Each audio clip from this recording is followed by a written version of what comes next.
It's your favorite princess, the cotton candy princess, and you, my little gumdrops, are watching Geeks With Issues. Cause there's a geek in your face and the geek's got issues.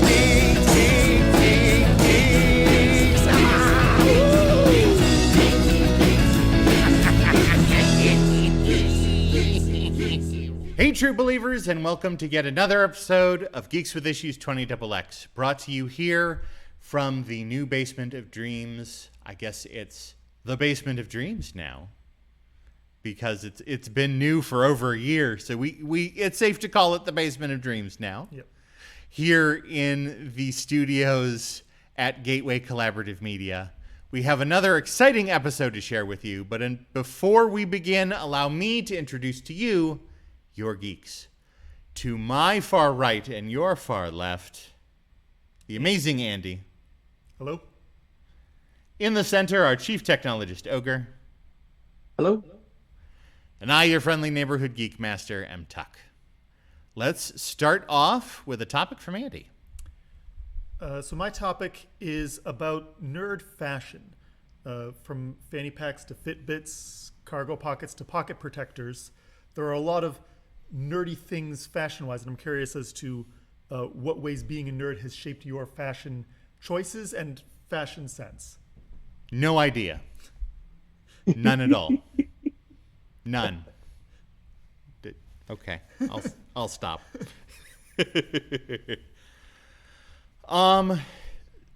So for myself, as fans of the show will have noticed, I am, other than when I'm wearing the Geek Master cloak, I'm a huge fan of geeky office casual. Mm-hmm.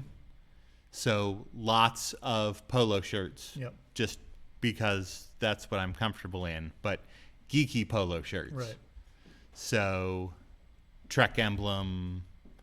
I've got a couple like fully printed polo shirts that I've worn in the past. My current favorite, because it's super subtle and it confuses the heck out of everyone, is I've got, and I forget if I've worn it on the show or not, but I've got a dark blue polo shirt with, instead of the Izod alligator, it's Trogdor. Yes. I don't know if you wore it at a gaming night. I don't know if you worn it on the show or not. Yeah, I'll have to make sure to wear it on the show. You mentioned that, yeah. So there are fun and subtle ways to either be obvious or to sneak it in. Mm-hmm. Ogre, what do you think? Yeah, wow. I before the show, I was racking my brain trying to find something, realizing that I have gotten rid of a lot of things I used to have just through downsizing and moving around and stuff. The life before geek, I guess. It's a sad thing. But I did find on my shelf here this really neat. I talked about it briefly a few episodes back, but I finished the paper sculpture, and I'm starting to accrue little these little things again. This is Howl's moving castle here, just as a piece of artwork for the bookshelf. So absolutely cool things, just like fashion in the home and stuff, some art pieces that are stuck to the wall. And yeah, no, I just it brought back a lot of memories of my shirts. I used to, if you're fans of the old show, I used to wear crazy shirts all the time and stuff. It just all gone by the wayside, but yeah, it definitely is inspiring to bring back some of that. So Yeah. It's all right. You don't have to wear your nerd on your sleeve, so to speak. Right. But there are times when we do, and there are also like other things that are kind of nerdy but have kind of become mainstream, like keeping like a Fitbit or some sort of other thing that has a function, a kind of nerdy function, but is now kind of commonplace. Like I was just thinking about how like I used to wear cargo pants like all through high school, and I'd have an 800-page fantasy book in one pocket and a graphing calculator in the other. And now all of that fits in this one little rectangle plus dozens of other fantasy books. So it's there are certain things that, like I was thinking about getting a pocket protector at work because I carry a Sharpie in my pocket. But there are things that like we don't necessarily think of as being influenced by our nerdiness that might become part of our wardrobe. But one thing that I was thinking about, if I do ever get own a tuxedo suit rather than rent one for a wedding, I want to get it like tailored in the style that they wear in Babylon 5. Nice. Where like it's just got, you can see how the evolution from like current style, where rather than have like the little tuxedo sort of thing, it's just the straight lines. Like they just like cut little bits of it, and like rather than having buttons up here, the buttons hold down these little flaps, and it's subtle, like you're talking about. It's subtle, but if someone knows what they're looking for, they'd be able to see it and recognize it. That's awesome. Well, and I think one of the things that is important as we finish this topic out, to Ogre's sort of point, is that whether or not you dress geeky is something that you carry around with you. Mm-hmm. So even if for whatever reason, because of job, like you said, Andy, you can't wear it on your sleeve. Yeah. You're still wearing it in one way or another. Sure. But there are also plenty of people who will put like nerdy stickers on their water bottle or laptop cover or something like that. Right. As well. Very true. Ogre, you're up next. Yeah. So I was I was going through my gaming stuff, and I was wondering if anyone has like learned any or developed any practical skills from your gaming experience overall. I know that there's a bunch out there that I've learned. Like one of the things that I got better at over time playing StarCraft was real-time resource and people management for a warehouse that I used to work at. One of the just being able to kind of use that rhythm of the game to kind of like apply it to real life business. But have you ever used a practical skill from a game in real life?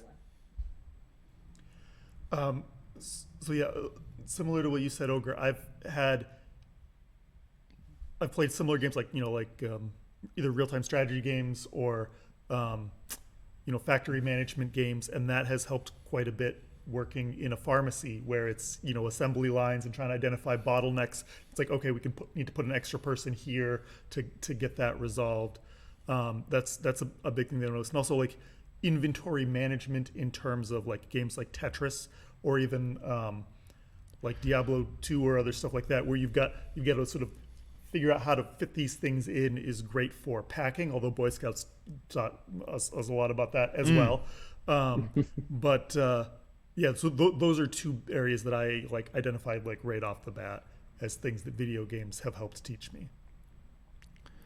So I've got a little bit more of an expected answer, in that playing, I can't say that I'm good at them per se, but playing fighting games and first-person shooters is the best explanation that I have for the improvement in my hand-eye coordination.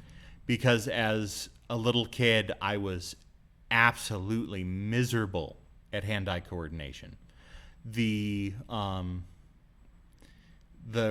reflex test that they would do in school, where you'd hold a ruler and then let it go and catch it again, and it would, based on how far it dropped, it depended how awesome you were at grabbing a ruler.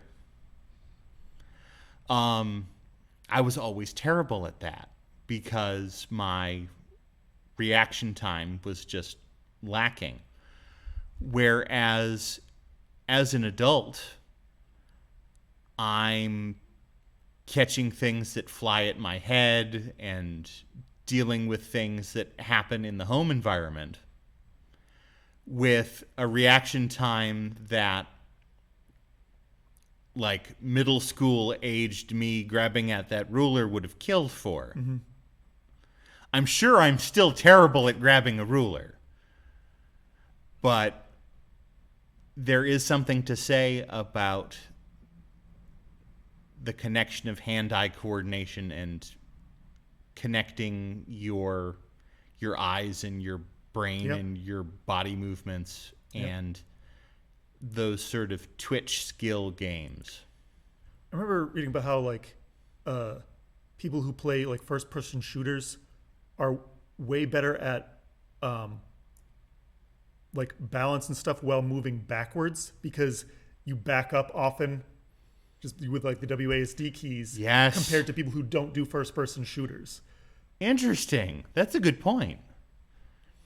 Because people don't very often, as they're moving in through your normal life, day-to-day life, you mostly move forward, occasionally sideways, but almost never are backing up. Right.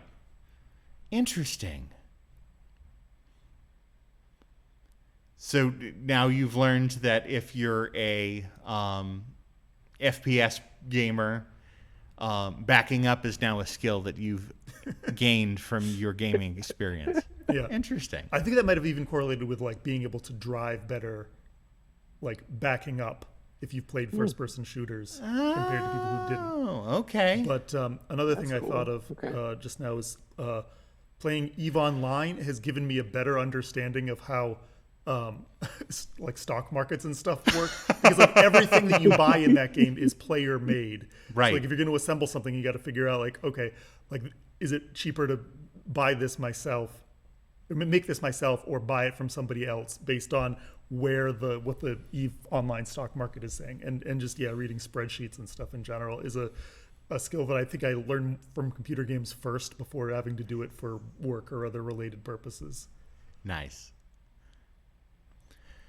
So let's move from our gaming skills to other mental pursuits as we take this journey from the basement to check out the exciting updates that happened in Pittsfield, Massachusetts at Berkshire County's very own Berkshire Museum. Let's take a look. Okay, Berkshire County. The Berkshire Museum is back. After more than a year behind closed doors, the doors are officially open again, and considering how much has changed inside, it was worth the wait. So we're going to take a little trip through the new Berkshire Museum, and trust me, there's a lot to see.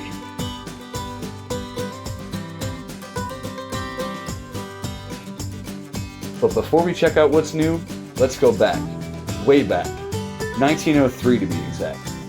That's when the Berkshire Museum first opened its doors. Thanks to Zenas Crane, who wanted to bring the kind of museums he had seen in bigger cities to right here in the Berkshires. And apparently, his definition of a museum was basically, hey, you know what's cool? All of it. Art? Yep. History? Absolutely. Science? Of course. Animals and natural history? You bet. The museum eventually built a collection of more than 40,000 objects, which means if you walk into Berkshire Museum expecting one specific kind of museum, you may want to rethink that strategy. Because this place has always been a little bit of everything. And that's kind of the point. For more than 120 years, the Berkshire Museum has been about giving people a chance to see something they might not otherwise get to see here in the Berkshires. Of course, keeping a 120-year-old museum going isn't exactly cheap.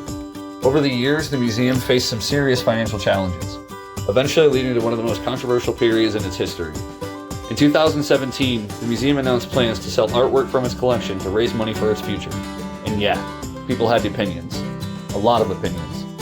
After years of controversy and legal battles, 22 works were eventually sold for $53.25 million.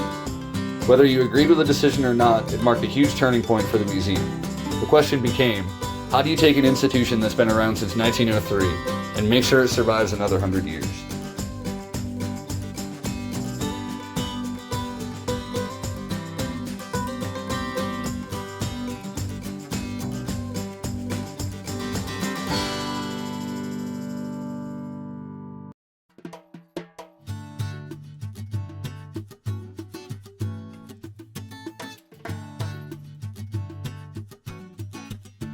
And that's where the new Berkshire Museum comes in.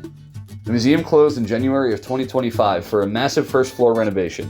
And when I say massive, I mean they basically decided to hit the reset button. New galleries, a new lobby, new space for families, a new lecture hall, a redesigned museum shop, and a brand new aquarium. We'll get into the aquarium in a whole separate video, because that deserves its own deep dive, literally. But the aquarium isn't the only new thing waiting inside. The museum's reopening brings together art, history, science, and natural history in a completely refreshed first floor. There's cabinets of curiosities, which feels like the perfect Berkshire Museum exhibit.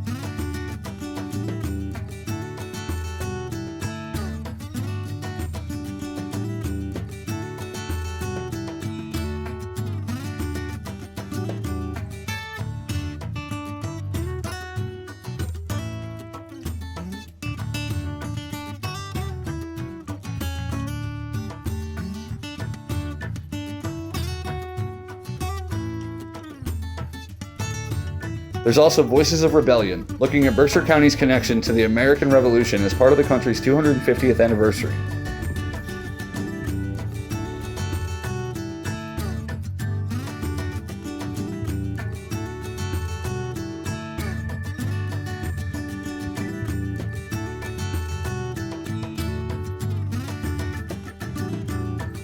And that's something I really like about this museum. You can go from looking at a piece of art, to learning about local history, to staring at a fish, all within a few minutes. And somehow, it all works. Because underneath all of the individual exhibits, the museum is really about one thing: curiosity. That's what Zenas Crane was trying to create back in 1903. A place where you could walk through the doors and encounter something new. And 123 years later, that's still happening. The building has changed, the exhibits have changed, but the idea is still pretty simple. Come in, look around, find something weird, find something beautiful, learn something. And maybe walk out with a question you didn't have when you came in. So if you haven't been here in a while, you might want to take a look, because trust me, it's not the same Berkshire Museum you remember. So Geeks, being Berkshire residents 3, I would imagine all of us can probably refer to memories that we have of the Berkshire Museum at its various stages of development. But I thought it might be more interesting to ask, what is a favorite museum experience, no matter the museum, that you can recall? I took the trips to the Boston Science Museum in high school and saw some neat stuff. I think they had like the stairs there that play musical notes when you walk on them. Yes. Which was really cool. They had like this magnet thing that you put your like hand under it, and you could see your like veins and capillaries like rise up because of the iron in them. Huh. I've got one aunt who like regularly gets rejected to donate blood because her iron count is too high, and her veins were standing out like crazy. Jeez. So yeah, that was pretty cool to see at a museum.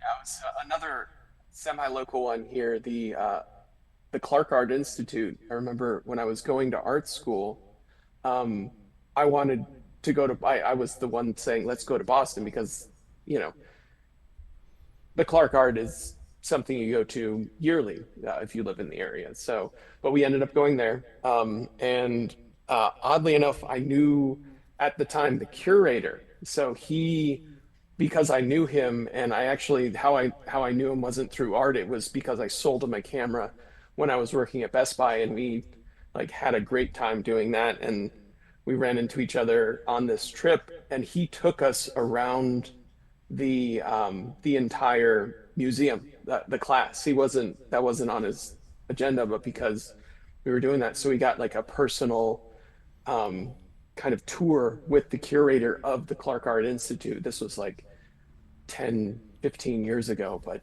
goodness, it was so much fun. He's a hoot. So. That's awesome. I would have to say my favorite museum experience wasn't necessarily in a museum. It was when the Geeks with Issues got to be involved in the comic and cartoon art series that Lawrence Klein did with Downtown Artist Project in Pittsfield. Got to see a bunch of extremely talented comic artists. Got to experience it. It was like a super focused micro Comic-Con. It was a unique experience from, one of the people who, in addition to being a geek with issues himself, it became, an element of the Museum of Comic and Cartoon Art. That was very cool. Other things that are really cool are when game and franchise genres just sort of mix nicely. I wanted to touch on a news item and tie it to one of our conversations, because recently, as of the recording of this episode, Star Wars Zero Company has released. So it's been receiving rave reviews. People are super excited about it.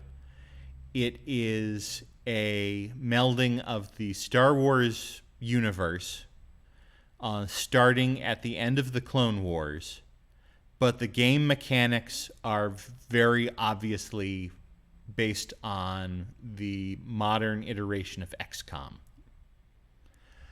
So I'm curious, if you had a game design company, what mechanics would you marry to what franchise?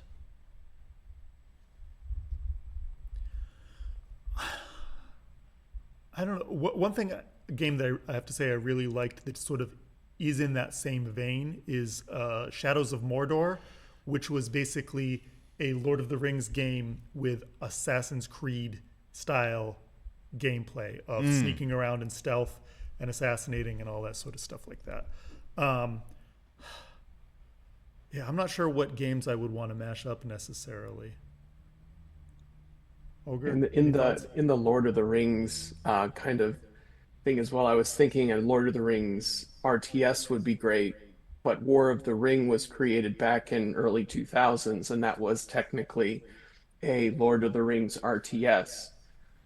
There. So I actually thought of a few different options for this one here. So I thought a Lord of the Rings MOBA would be a lot of fun. That like bringing either the different races or the individual characters into a battle arena, whether it's, the fight for the ring or, the battle of the five armies or whatever your themes are. It's so rich to be able to kind of have that kind of battle arenas, and you've got such a wide history to pull figures from for the characters there. Another one was Dune miniature war game.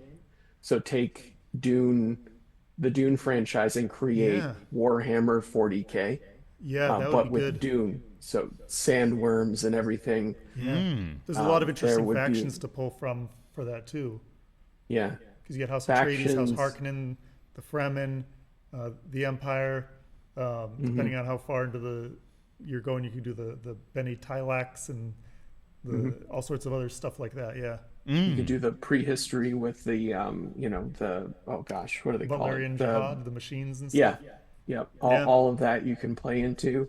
And then my cheeky answer is a Pokemon sandbox game, which has a delightful controversy behind it because Pal World exists. But we'll not talk about it.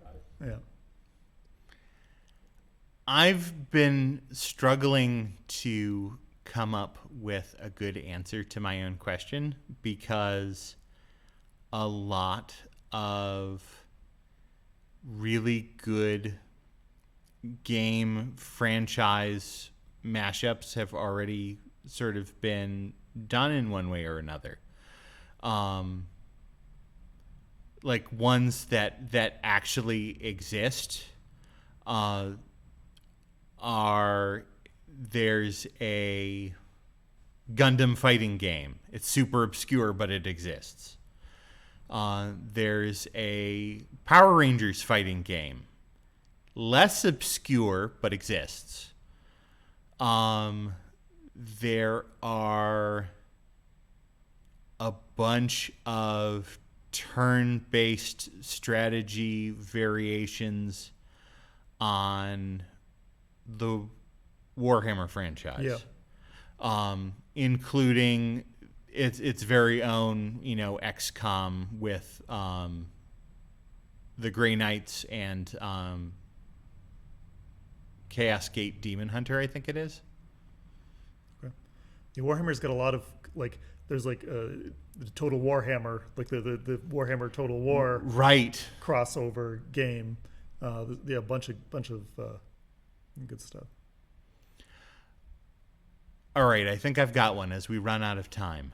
A Star Trek game in the vein of the Voyager game that they released recently, where you are the captain of the ship and you are exploring, but it's like an original story. Because Star Trek Resurgence sort of did the digital, the novel style. And Across the Unknown, which is the Voyager game, basically says, how would you have handled 7 seasons of Voyager? Doing something with original content would be super cool. Yeah. And what else would be super cool is for you to join us at our next episode of Geeks With Issues, because this one has come to an end. I would like to thank everyone for watching. I encourage you to check out all of our online iterations at geekswithissues.net, as well as anywhere that you can find friendly videos online. Just look for Geeks With Issues TV. Don't forget to check out Geeks With Issues Presents Truly Independent Wrestling if you have not yet already. And until next time, for the Geeks With Issues, this is Ben. Andy. Ogre. And Tuck, reminding you to geek on, geek out, and geek anywhere. Just clean up after yourselves. We'll see you next time on Geeks With Issues 20XX. Goodbye, everybody. You gotta blow on it. You gotta blow on it. I used to think anything was possible. I thought that I could be a king or Caesar. But I don't need all of that gold or silver. That's how I know that I'm a true believer. Some people wanna climb the corporate ladder, TPS reports, politics and schemes. Thanks to my chainsaw, my cubicle is firewood. Now I'm living in a basement of dreams.